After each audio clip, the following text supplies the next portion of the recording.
Bonjour à tous, aujourd'hui dans cette vidéo on va s'attaquer au débat éternel de la musculation. Vaut-il mieux faire un programme plutôt en full body ou bien en split? Alors si tu regardes cette vidéo et que tu es débutant et un petit peu perdu, ou même si tu es un peu plus expérimenté mais que tu sens que tu stagnes un petit peu, bah reste jusqu'au bout parce que cette vidéo est faite pour toi. Dans cette vidéo on va tout simplement voir les avantages, les inconvénients, les erreurs à ne pas faire. Et aussi, je vais te donner quelques petits programmes que tu pourrais reproduire tout à fait chez toi, ou bien évidemment dans une salle de sport, hein, on comprend bien. Et à la fin, je te dirai comment choisir le programme qui est le mieux pour toi. Alors reste bien jusqu'au bout de cette vidéo et ne t'inquiète pas, tu vas partir avec toutes les réponses qu'il te faut. Ne t'inquiète vraiment pas. Bon alors, déjà, c'est quoi le full body?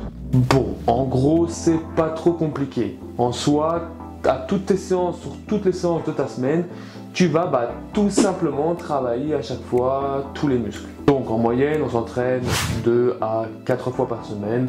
Donc ça veut dire que tu vas travailler à peu près 2, 3, voire 4 fois le même muscle sur ta semaine. Bon, si tu vois toujours pas ce que je veux dire, voici un petit exemple de programme. Tu peux par exemple faire des squats, du développé couché, du tirage vertical, des crunchs et du gainage. Comme ça, tu vas toucher un peu à tout. Tu vas toucher aux jambes, aux pecs, au dos et aux abdos. Après, ça c'est vraiment un exemple parmi tant d'autres. Il y a plein d'autres choses à faire et tu peux évidemment très bien varier tout ça. Mais alors, pour qui sont plutôt faites ces petites séances? En général, j'aurais plutôt tendance à dire pour les débutants, car je pense que ça permet de plus facilement apprendre les mouvements et beaucoup plus rapidement qu'en split. Bon, après, je sais bien qu'on n'a pas tous le temps d'aller à la salle, ou d'aller à la salle 6 fois semaine, ou 7 fois, ou même 5 fois. Donc ça peut être très bien pour les gens justement qui n'ont pas le temps d'y aller. Mais ça peut s'avérer aussi très utile quand tu es en sèche par exemple et que tu veux perdre du gras sans perdre de muscle tout simplement. Bon, on a parlé de ce que c'était le full body, maintenant vous le savez bien, mais alors quels sont les avantages du full body? Premièrement, quand on fait ce genre de séance, on a en général une fréquence d'entraînement beaucoup plus élevée. Bon, ce que je veux dire par là, c'est que tu travailles 3 fois le même muscle. Donc, par exemple, si tu fais 3 fois du squat sur ta semaine, tu vas tout simplement travailler 3 fois les jambes. C'est pas plus compliqué que ça en fait. Mais bon, grâce à ça, du coup, tu vas tout simplement t'améliorer plus vite vu que tu vas travailler beaucoup plus le muscle. Et donc le muscle va beaucoup plus vite grossir, prendre de l'ampleur et t'améliorer beaucoup plus vite. Bon, et puis quand on y pense, c'est beaucoup plus simple qu'un split parce que t'as pas besoin de venir à la salle et de dire bon aujourd'hui quel muscle je vais faire, ou t'as besoin de programmer ta semaine en disant ok lundi c'est pec et triceps, ok mardi c'est dos biceps par exemple, je ne sais pas. C'est évidemment totalement un exemple mais c'est beaucoup plus facile. En gros il n'y a vraiment pas de prise de tête. Et puis évidemment pour en finir avec les avantages, il y a beaucoup moins de chances de rater un muscle du coup puisque tu travailles tous les muscles tous les jours. Tu as beaucoup moins de chances de rater les biceps ou de rater le dos ou de rater les jambes par exemple. Tu pourras plus skipper leg day, maintenant c'est fini mon gars, oui. Crois-moi. Bon, on a parlé des avantages, maintenant parlons des inconvénients. Bon, pour commencer avec les inconvénients, déjà, le full body, c'est une séance qui va s'avérer beaucoup plus longue puisque tu vas toucher à toutes les parties de ton corps. Donc évidemment, tu vas peut-être aller 2 ou 3 fois sur la semaine à la salle, mais les séances seront un chouïa plus longues qu'en split. Bon, il y a aussi une fatigue globale qui risque de s'installer. Bon, ce que je veux dire par là, c'est que tout simplement, vu que tu vas travailler tous tes muscles, une fatigue, ton corps plutôt j'ai envie de dire, va se fatiguer et du coup les perfs risquent moins d'être au rendez-vous que dans un split vu que tu auras travaillé tout ton corps et ton corps il sera à plat totalement en fin de séance. Mais bon, après c'est peut-être pas la performance que tu cherches, je ne sais pas.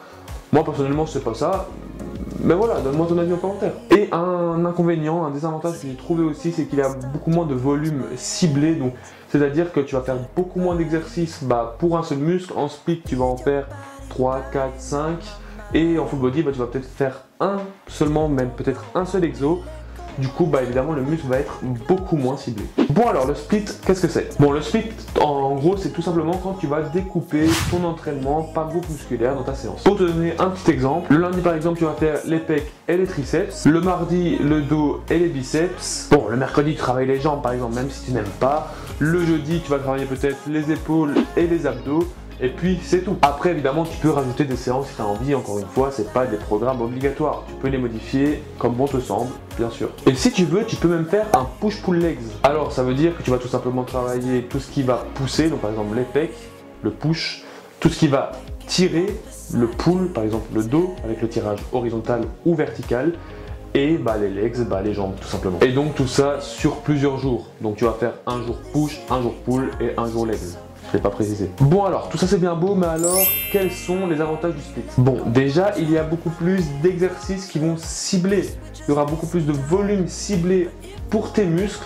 Vu qu'ici, dans ta séance, tu vas par exemple faire 5 à 6 exercices, ou peut-être un peu moins, 4, 5, 6 exercices pour un muscle. Par exemple, tu vas faire 5 exercices pour ton dos et 5 exercices pour tes biceps. Et donc, c'est beaucoup mieux pour l'hypertrophie. Ici, on a évidemment aussi une meilleure récupération locale, puisque par exemple, ici, ton dos va avoir beaucoup plus de temps pour récupérer.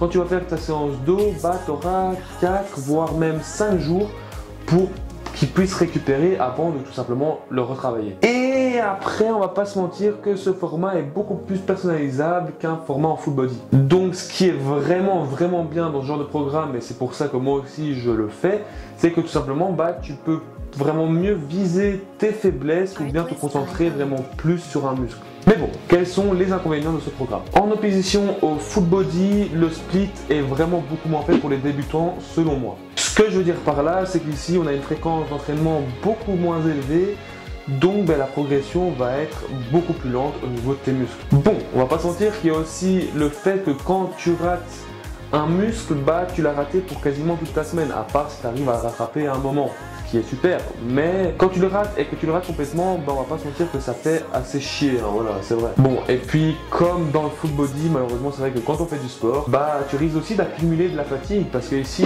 tu risques pas d'aller 2 ou 3 fois à la salle par semaine, mais peut-être 4, 5, voire 6 fois, et il y a des gens qui le font même 7 fois. Donc évidemment, de la fatigue va s'installer aussi, surtout si tu vas après le travail ou après l'école.